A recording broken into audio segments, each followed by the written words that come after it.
Well, in my schooling, I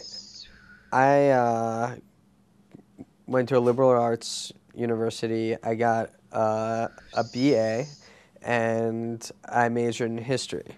On the face of it, doesn't sound like that would necessarily prepare me for a career as an A&R executive, but in certain ways it did. First of all, I had a great professor in college who acted almost as a mentor to me that was very that taught history from more of a cultural sense and was very interested in modernism, in art in different ways, and in music and in jazz specifically.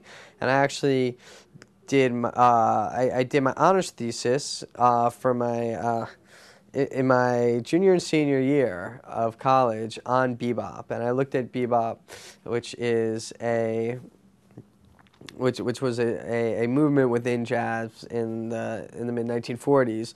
I looked at bebop kind of within the social and cultural context of what was going on within the time, and I really dug in deep into jazz history in a very cool way. Uh, so I did relate my love of music and my interest in the history of the music to my major, even though I was a history major. Uh,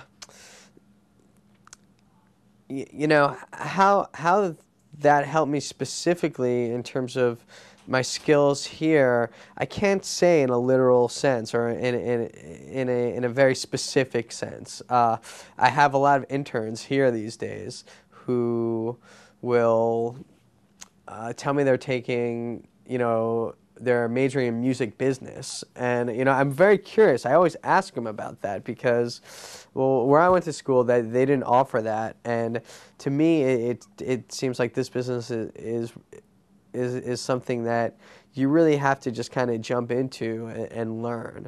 And with that said, I think a course perhaps could be useful, but I think you'll find, especially, given A&R, given the unorthodox kind of nature of what this position is and how specific it is to the music business, but just in kind of the unorthodox nature of the music business in general, that it's hard to really prepare yourself for it. You do very much kind of, I recommend interning and temping and kind of just being in there and seeing what goes on here, and you pick it up that way. And I mean, I've picked up.